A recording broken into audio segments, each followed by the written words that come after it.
اس دور میں اللہ نے ہم سب کو علم دین سے جوڑا ہے، تو ابتداءً چند باتیں طلب علم کے حوالے سے اور اقسام علم کے حوالے سے ہم سماعت کرتے ہیں۔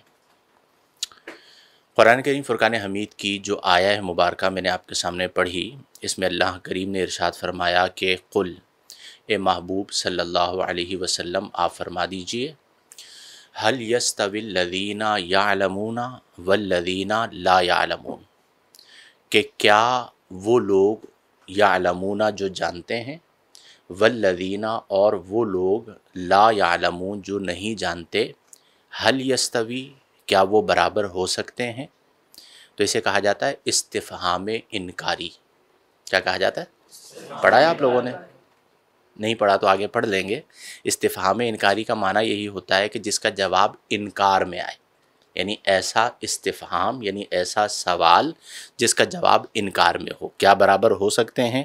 تو فوراً آپ کی گردنیں ہلیں، تو یہ ہے استفہام انکاری کا اثر جس نے آپ کی گردنوں کو ہلایا، اور یہ وہ آپ کے اندر علم کو جاننے کی یا علم سے جڑنے کی طلب ہے۔ ریڈی والے کو آپ پکڑ کے پوچھیں گے تو وہ پہلے تو پوچھے گا یہ کیا کر رہے ہو بھائی؟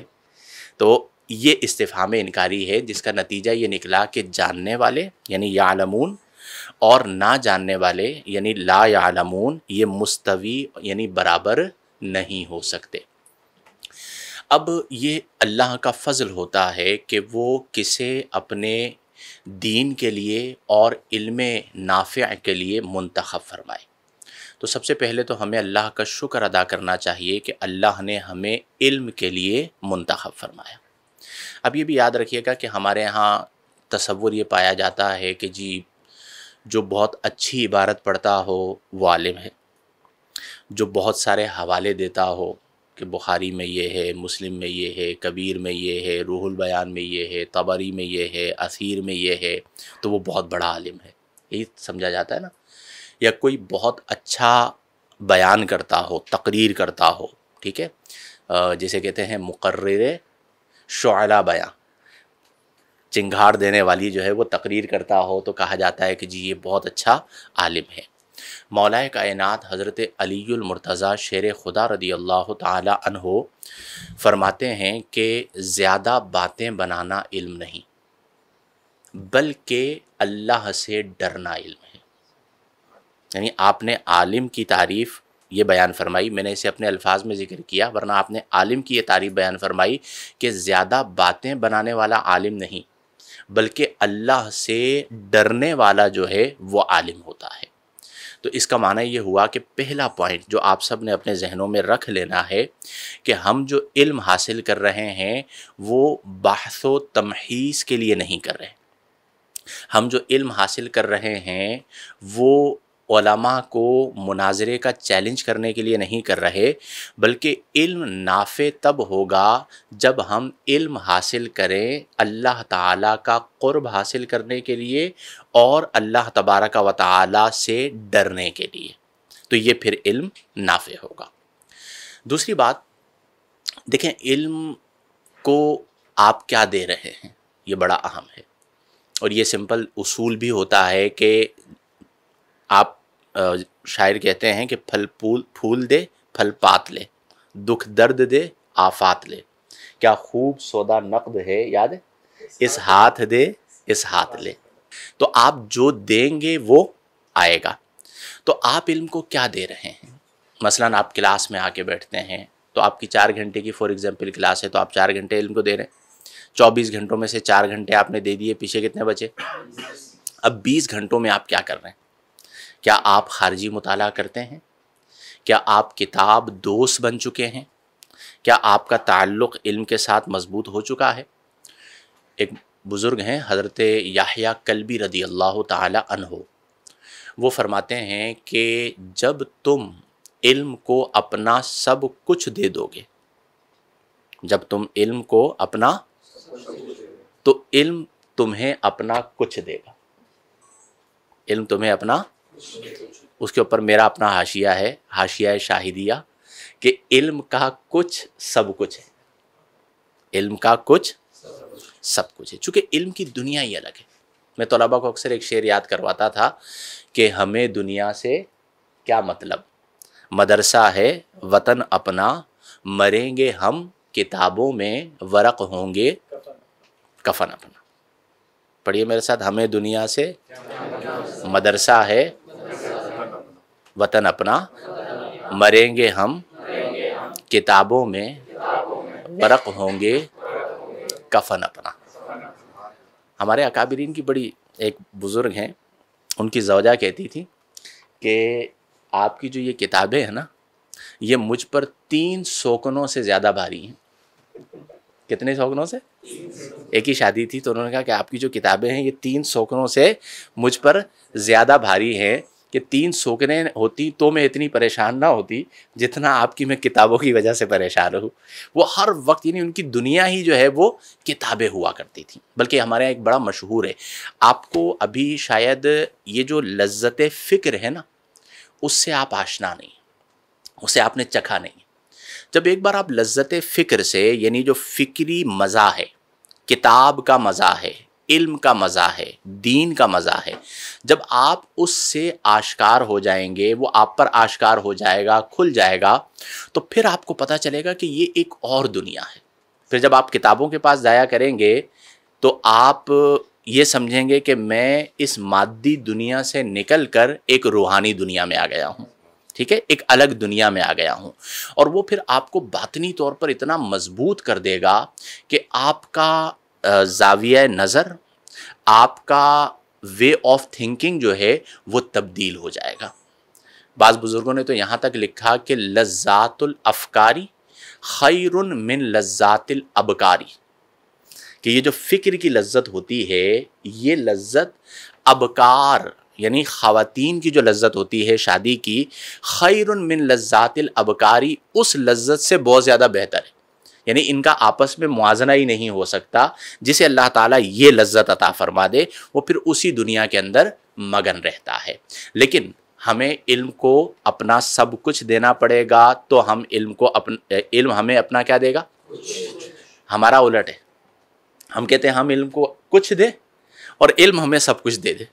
گوگل بنایا ہوا علم کو، ٹھیک ہے، کہ وہ ہم بس ڈالیں اور وہ ساری چیزیں ہمیں نکال کے دے دے۔ تو علم نافع میں ایسا نہیں ہوتا۔ علم کو آپ اپنا سب کچھ دیں گے تو علم آپ کو اپنا کچھ دے گا۔ اور اگر آپ الٹ کریں گے، یعنی کچھ دیں گے اور کہیں گے سب کچھ مل گیا ہے، تو پھر 2 ہی صورتیں ہیں، یا تو آپ جاہل مرکب میں پڑھیں گے یا پھر آپ جاہل بسیط میں پڑھیں گے۔ کس میں پڑھیں گے؟ جاہل مرکب اور جاہل بسیط۔ جاہل بسیط میں کیا ہوتا ہے کہ آپ کو نہیں پتا ہوتا اور آپ جانتے ہیں کہ مجھے نہیں پتا۔ جاہل مرکب کیا ہوتا ہے کہ آپ کو کچھ نہیں پتا ہوتا اور آپ کہتے ہیں میرے کو سب پتا ہے، ٹھیک ہے، تو یہ جاہل مرکب ہے۔ گوگل جو ہمیں بنا رہا ہے نا، وہ بنا رہا ہے جاہل مرکب۔ جو جتنا بڑا عالم ہوگا نا بیٹے، یعنی بڑا عالم ہونے سے مراد، یہ بھی ایک بڑا المیہ ہے کہ ہمارے ذہنوں میں پاکستان کے بڑے بڑے لوگ آئیں گے، یہ بڑا عالم، یہ بڑا نہیں۔ بڑا عالم سے مراد کیا ہے؟ جس کے پاس علم زیادہ ہے۔ جس کا علم جتنا زیادہ ہوگا، یہ لکھ لیجئے بات، کہ اسے اپنے کم علم ہونے کا احساس اتنا زیادہ ہوگا، کیونکہ علم ایک بہت بڑی دنیا ہے۔ تو اس کا علم جتنا بڑھتا چلا جائے گا تو اس کی یہ معرفت بڑھتی چلی جائے گی کہ مجھے تو ابھی کچھ بھی نہیں پتا، کیونکہ وہ علم کی دنیا اس کے سامنے اور کھلتی چلی جائے گی۔ تو پہلے اگر اس کے سامنے اتنی سی علم کی دنیا تھی اور اس نے اتنا علم حاصل کیا تو اب اس کے سامنے آیا اتنی بڑی ہے، اس نے اتنا حاصل کیا تو سامنے آیا اور اتنی بڑی ہے۔ تو جو جتنا بڑا ہوتا چلا جائے گا اسے اپنے کم علم ہونے کا احساس اتنا زیادہ ہوتا چلا جائے گا۔ اور جب بھی علم کی دنیا کے اندر عکس ہو، کیا ہو؟ عکس ہو، یعنی آپ کو یہ احساس ہو کہ ہاں بھئی اب تو میں ترمذی پڑھا رہا ہوں، ٹھیک ہے، اب میں مسلم پڑھا رہا ہوں، اب میں تو بخاری پڑھا رہا ہوں بھائی، ٹھیک ہے۔ تو اب جب اگر بالفرض میں سمجھانے کے لیے یہ بات کہہ رہا ہوں کہ آپ کو یہ احساس ہو کہ میرا علم زیادہ ہوتا جا رہا ہے، میں بڑا ہوتا جا رہا ہوں، تو اس کا مطلب یہ ہوا کہ پھر آپ علم کے راستے پر ہیں لیکن آپ علم نافع کے راستے پر نہیں ہیں۔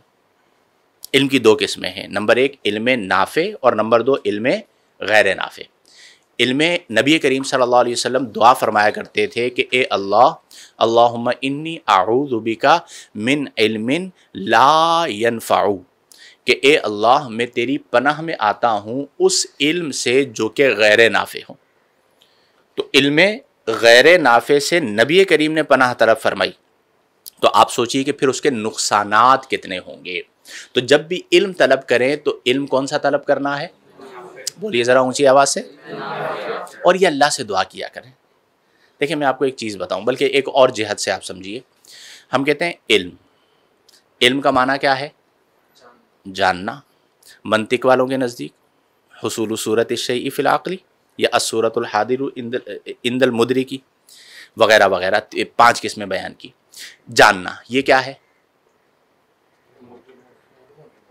آپ نے موبائل کیوں نہیں کہا؟ کیونکہ آپ کے ذہن میں اس کی صورت موجود ہے اور آپ جانتے ہیں کہ یہ موبائل نہیں ہے، ٹھیک ہے؟ یہ کیا ہے؟ آپ کو پتا ہے یہ ریموٹ نہیں ہے۔ یہ ہے علم۔ اچھا، اب علم کی 3 قسمیں ہیں۔ علم دین کی میں بات کر رہا ہوں۔ ایک ہے علم من اللہ، کیا ہے؟ دوسرا ہے علم مع اللہ، کیا ہے؟ تیسرا ہے علم باللہ۔ پہلی قسم، دوسری قسم، تیسری قسم۔ اب اسے ذرا سمجھیے تو آپ کو نفع ہوگا، اور آپ پھر غور کرتے رہا کریں کہ ہمیں کون سا علم حاصل ہو رہا ہے۔ علم من اللہ کا معنی ہے وہ علم من اللہ جو اللہ کی طرف سے ہو۔ جو کس کی طرف سے ہو؟ مثلا ویری سمپل، قرآن کس کی طرف سے؟ حدیث کس کی طرف سے؟ وما ينطق عن الهوى ان هو الا وحی یوحی۔ تو قرآن اور حدیث کے اندر جو علم ہے، صحیفہ میں جو علم ہے، وہ کس کی طرف سے ہے؟ تو جو علم اللہ کی طرف سے ہے وہ کہلاتا ہے علم من اللہ۔ علم کی پہلی قسم، اسے کہا جاتا ہے شریعت کا علم۔ کس کا علم کہا جاتا ہے؟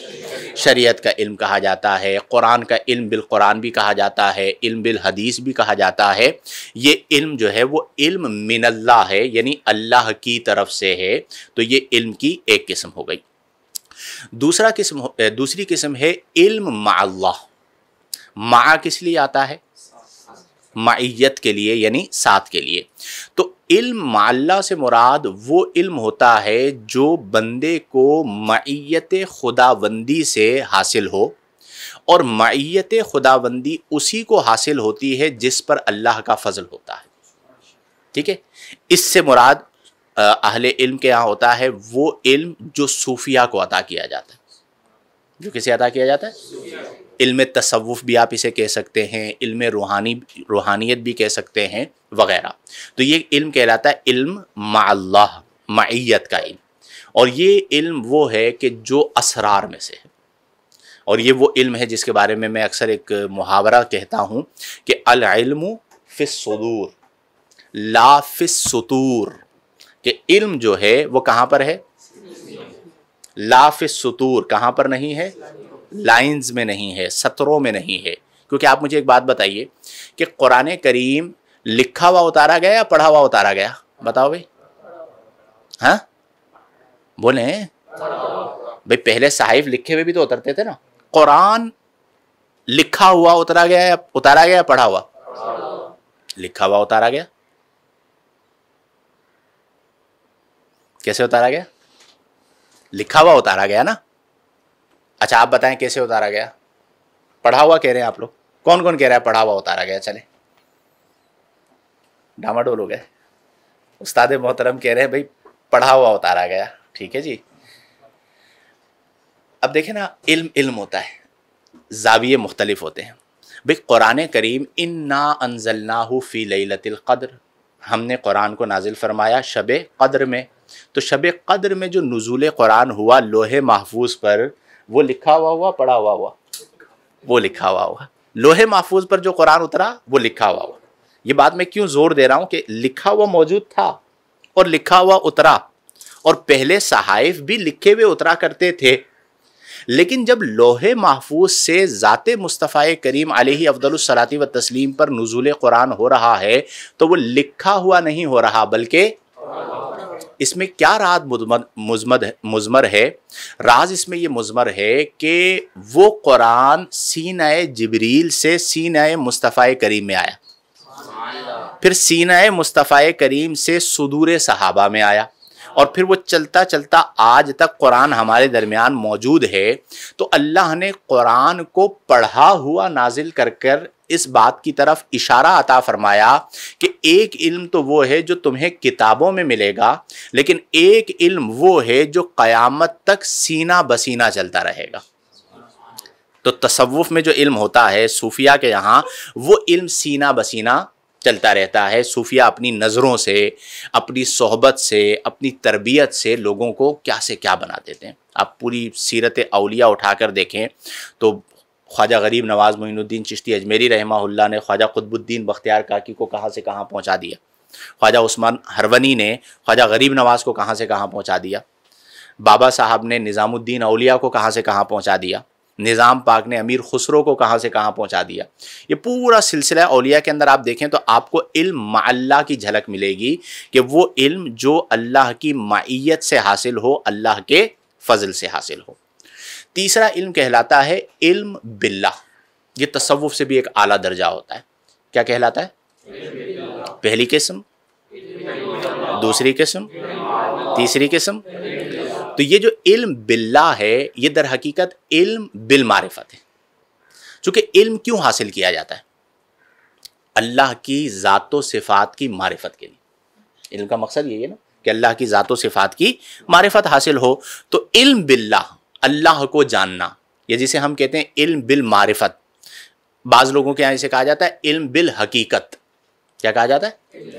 حقیقت۔ ٹھیک ہے، تو جو اس علم کو حاصل کرتا ہے، پہلے علم کو جس نے حاصل کیا وہ عالم کہلایا، دوسرے اس علم کو جس نے حاصل کیا وہ صوفی کہلایا۔ ٹھیک ہے، اس علم کو جو حاصل کرتا ہے وہ کہلاتا ہے محقق۔ کیا کہلاتا ہے؟ محقق علی الاطلاق۔ اچھا، محقق فقہ کی اصطلاح میں اور ہے اور تصوف کی اصطلاح میں اور ہے، دونوں میں فرق ہے۔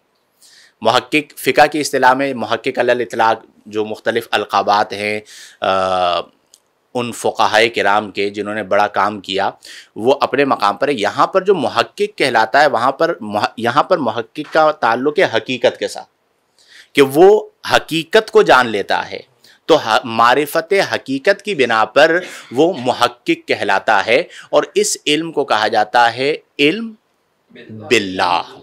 تو اب آپ کا جو درجہ ہے وہ درجہ ہے علم پہلا درجہ، اور یہ درجہ ایسا نہیں کہ اولا علم من اللہ ہے، ثانیہ علم مع اللہ ہے، ثالثہ علم باللہ ہے، اور رابعہ کے اندر بندہ پھر فنا فی اللہ ہے۔ تو یہ نہیں ہے بھیا، یہ ہماری اپنی بنائی ہوئی ترتیب ہے۔ ٹھیک ہے، یہ جو پورا آپ کا درس نظامی ہے نا، یہ سارا کا سارا جو ہے وہ علم من اللہ ہے۔ کیا ہے؟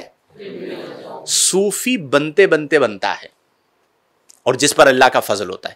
ٹھیک ہے نا، صوفی بننے کے لیے سب سے اہم چیز آپ کو اپنے قلب کو ستھرا کرنا ضروری ہوتا ہے، اپنی نظر کو ستھرا کرنا ضروری ہوتا ہے، اپنے باطن کو ستھرا کرنا ضروری ہوتا ہے۔ اس کے بغیر آپ صوفی نہیں بن سکتے۔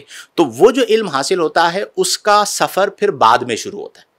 یہ بات میں کیوں کہہ رہا ہوں کہ آپ کے اندر استعداد تو پیدا ہو جائے گی، تو آپ کے اندر جب استعداد پیدا ہو جائے تو آپ نے اس زعم میں نہیں رہنا کہ میں عالم بن گیا۔ کیا بن گیا؟ اس زعم میں نہیں رہنا، بلکہ آپ نے عاجزی کو اختیار کرنا ہے کہ ابھی تو میں نے بہت علم حاصل کرنا ہے۔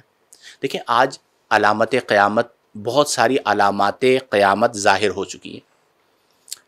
ایک حدیث مبارکہ ہے، نبی کریم صلی اللہ علیہ وسلم نے فرمایا کہ من اشراط الساعہ، قیامت کی علامات میں سے ایک علامت یہ ہے کہ علم کو اٹھا لیا جائے گا۔ کس کو اٹھا لیا جائے گا؟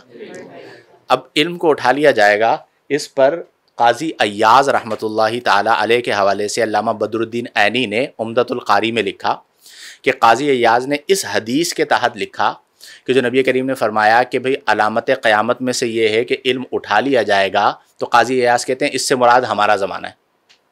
کس کا زمانہ ہے؟ ہمارا زمانہ ہے۔ غالباً 588 ہجری، 6 صدی ہجری کے بزرگ ہیں قاضی ایاز، تو وہ کہتے ہیں اس سے مراد ہمارا زمانہ ہے کہ ہمارے زمانے میں علم اٹھا لیا گیا۔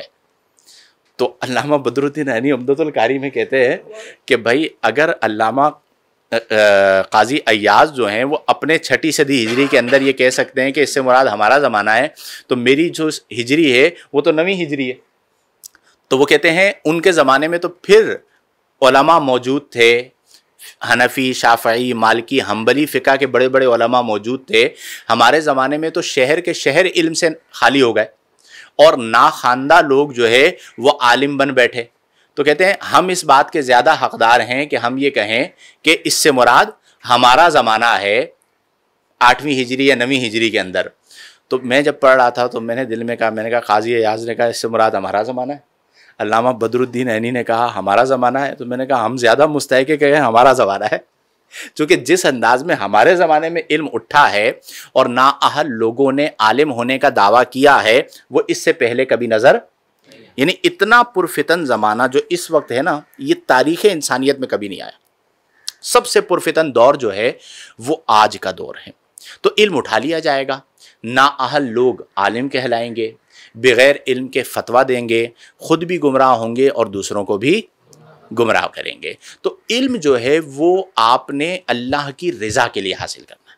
یہ بڑا اہم سوال ہے کہ آپ عالم کیوں بن رہے ہیں؟ ٹی وی پہ آنا ہے، کتابیں لکھنی ہے، تدریس کرنی ہے، وغیرہ وغیرہ، بہت سارے مقاصد ہوتے ہیں نا. ہر بندے کے ذہن میں ایک اپنی، آپ نے آج کے بعد ذہن میں یہ بات رکھنی ہے کہ میں علم حاصل کر رہا ہوں اللہ تعالیٰ کی معرفت حاصل کرنے کی. سمجھ میں آ رہی بات؟ یہ ایسی چیز ہے نا کہ آپ بنگلے میں ہوں یا جھونپڑی میں ہوں، آپ کے سامنے 1000 طلباء ہوں، آپ کے سامنے ایک طالب علم ہو، آپ کا انداز اور آپ کا اطمینان ایک جیسا ہوگا. کیوں کہ نہ آپ کو 1000 سے سروکار، نہ آپ کو ایک سے سروکار، نہ آپ کو بنگلے سے سروکار، نہ آپ کو جھونپڑے سے سروکار. آپ کو جو سروکار ہے وہ اس اطمینان سے ہے جو بسبب خلوص آپ کے دل میں اللہ تعالیٰ اتار دے گا. ٹھیک ہے؟ تو جب آپ کی نیت یہ ہوگی، آپ کا فوکس یہ ہوگا کہ میں نے اللہ تبارک و تعالیٰ کا قرب حاصل کرنا ہے، اللہ کی معرفت حاصل کرنی ہے، تو پھر کبھی آپ مایوس نہیں ہوں گے. آخری بات آج کی گفتگو کی، پھر ہم سوالات کے جوابات کی طرف آتے ہیں کہ دیکھیں یہ جو علم کا ایک پیریڈ ہے اس میں بڑے نشیب و فراز آتے ہیں. ٹھیک ہے؟ حوصلہ شکنی بھی ہوتی ہے، حوصلہ افزائی بھی ہوتی ہے، مالی کرائسس بھی آتے ہیں، بیماریاں بھی آتی ہیں، حادثات بھی ہو جاتے ہیں. تو پرکھا جاتا ہے کہ کون، چونکہ عالم بنایا جا رہا ہے نا، تو پرکھا جاتا ہے کہ کون چھوڑ جاتا ہے اور کون رکا رہتا ہے. تو کچھ بھی ہو جائے، جب آپ نے داخلہ لے لیا، آپ پڑھنے کے لیے آ گئے، تو آپ نے اپنے اوپر اس بات کو لازم کر لینا ہے کہ میں نے جو ٹائم ہے 6 سال کا ہے نا اپنے 8 سال جو بھی عرصہ ہے ادارے کی مناسبت سے، وہ ٹائم میں نے پورا کرنا ہے. وہ ٹائم میں نے کیا کرنا ہے؟ چاہے آپ کو دعا یا دعو دعوتاً سمجھ میں آ رہی ہو یا نہ آ رہی ہو. ٹھیک ہے؟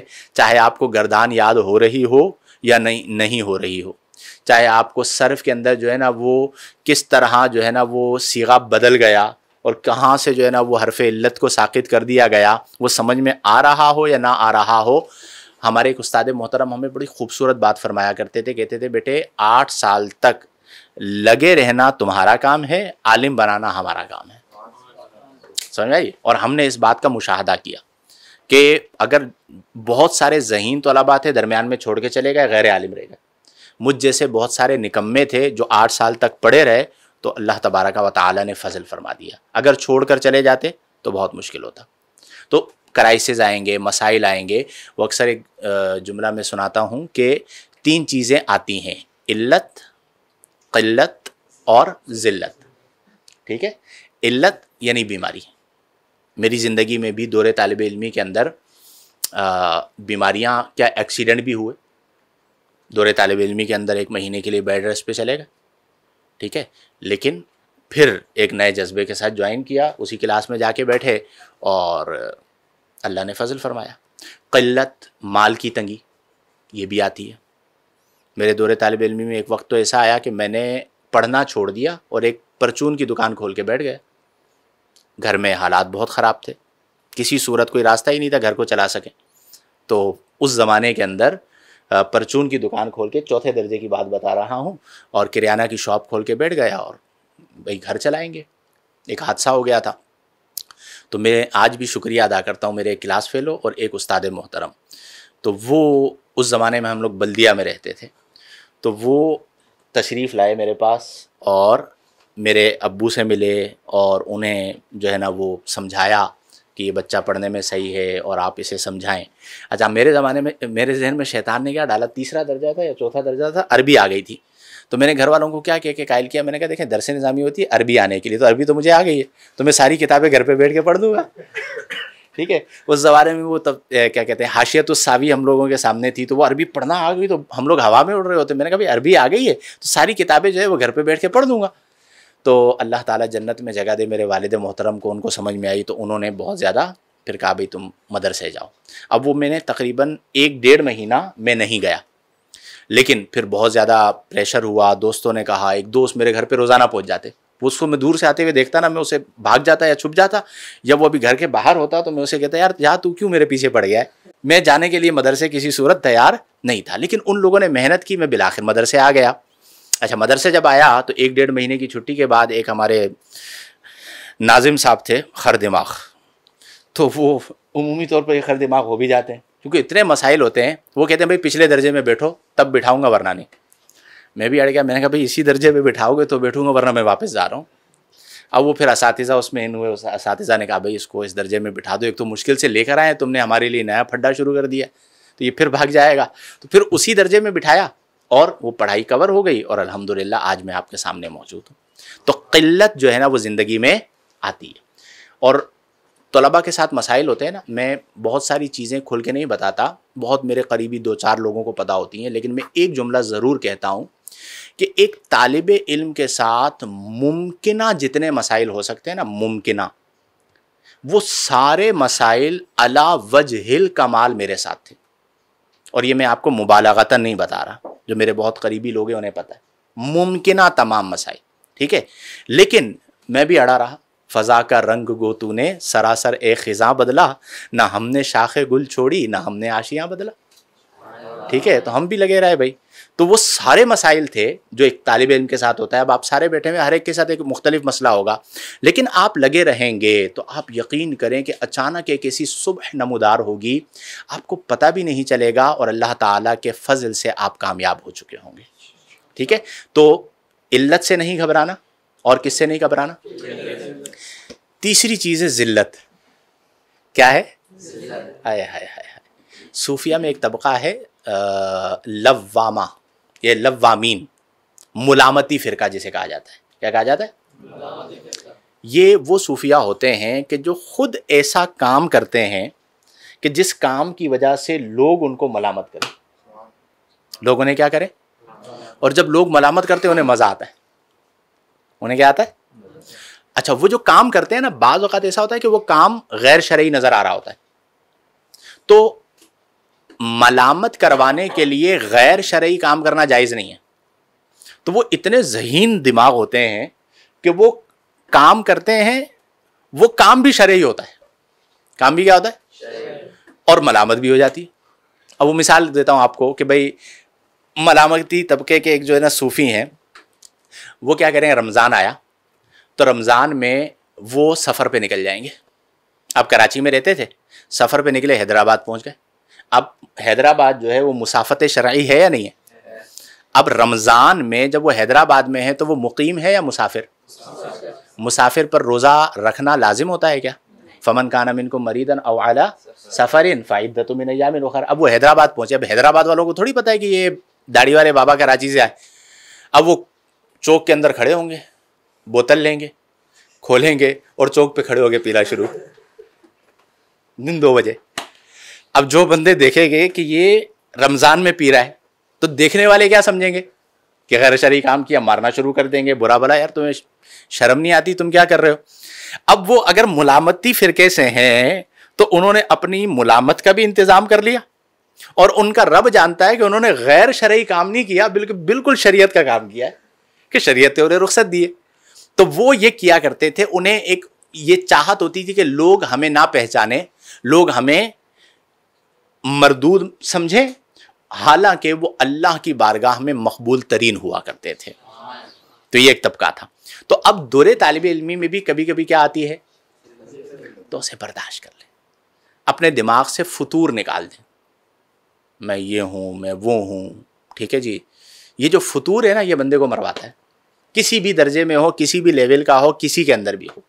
تو فطور نکال دیں. کبھی استاد نے ڈانٹ دیا، کلاس سے باہر نکال دیا، ٹھیک ہے، کبھی 2-4 چپت لگا دی، ٹھیک ہے، تو استاد کیا ہے؟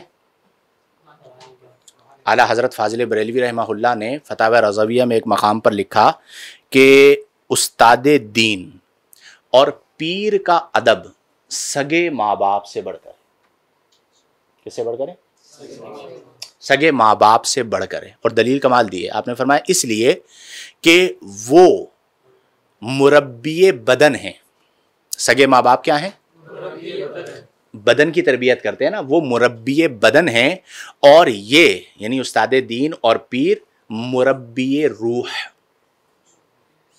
تو بدن اور روح میں سے کس کو فوقیت حاصل ہے؟ قل الروح من امر ربی، روح جو ہے وہ امر ربی ہے. تو روح کو فوقیت حاصل ہے، تو جو اس کا مربی ہوگا وہ بھی کیا ہوگا؟ فائق ہوگا. تو جب اتنا بڑا درجہ ہے استاد دین کا اور پیر کا، تو کس کا؟ پیڑ کا نہیں. یہ آر کے ساتھ بھی اور اڑے کے ساتھ بھی ہے، ٹھیک ہے، دونوں میں فرق ہے. پیر مرشد. تو جو استاد دین ہے اور پیر ہے، اسے جب شریعت نے اتنا درجہ دیا ہے تو وہ اگر تھوڑا سا ڈانٹ بھی دے تو ناراض دل پر، تو پھر انشاءاللہ آپ کو علم نافع ملے گا. تو ان تمام چیزوں سے علم من اللہ، علم مع اللہ، علم باللہ سے اپنے آپ کو جوڑے رکھیں. جب آپ یہاں پر آ گئے ہیں تو انشاءاللہ عالم بن کے نکلیں گے اور ایک بڑے ویژن کے ساتھ نکلیں گے. پھر انشاءاللہ زندگی رہی تو میں آپ کو کسی اور موقع پر ذکر کروں گا کہ آپ نے آگے کیسے بڑھنا ہے. آپ کا ویژن جو ہے نا وہ ایک گلی تک، ایک شہر تک نہیں ہونا چاہیے، بلکہ عالمی تناظر میں آپ کو چیزوں کو دیکھنا ہے. اس وقت اچھے علماء کی بہت ضرورت ہے، ٹھیک ہے، بہت اسپیس ہے، آپ بہت کام کر سکتے ہیں، لیکن اس کے لیے آپ کو اپنا وزن علم کو بڑھانا ہوگا. کس کے وزن کو؟ ایک ہوتا ہے یہ والا وزن جس کی وجہ سے میں کہہ رہا تھا کرسی نیچے تو نہیں چلی جائے گی، ٹھیک ہے. ایک ہوتا ہے علم کا وزن، ٹھیک ہے نا. اب علم کا وزن ہو تو بندہ نحیف بھی ہو اور سامنے بادشاہ وقت بیٹھا ہو، تو اس بندہ نحیف کا جلال ایسا ہوتا ہے کہ بادشاہ اس جلال سے مرعوب ہو جاتا. مجدد الف ثانی رحمہ اللہ جسمن جو ہے نا بڑے نحیف تھے، ٹھیک ہے، پتلا سا جسم تھا، کمزور سے تھے، لیکن آپ کے علم کا عالم یہ تھا کہ اس زمانے میں آپ کا طوطی بولتا تھا تو بڑے بڑے عمرائے وقت اور بادشاہان وقت کی گردنیں آپ کے سامنے جھک جایا کرتی تھی. تو کیا بنیں گے انشاءاللہ ہم لوگ؟ عالم بنیں گے، صوفی بنیں گے، عارف بنیں گے، ہم اللہ کے نیک بندے بنیں گے. ٹھیک ہے، 2 جملوں پر اختتام کر رہا ہوں. نمبر 1، عالم سے عالم وابستہ ہوتا ہے. عالم سے، اسی لیے عالم کی موت کو عالم کی موت کہا گیا. ٹھیک ہے، تو اتنا بڑا شرف ہے. تو مزے سے نہیں ملے گا، آپ کو راتیں جاگنی پڑیں گی، کتابیں پڑھنی پڑیں گی. ٹھیک ہے، نام کے ساتھ عالم لگنے سے عالم نہیں بنتا. تو نمبر 1، عالم سے عالم وابستہ ہوتا ہے. دوسری بات، عالم جو ہے نا وہ ہمیشہ علم سے متاثر ہوتا ہے. کس سے متاثر ہوتا ہے؟ یا تقویٰ سے.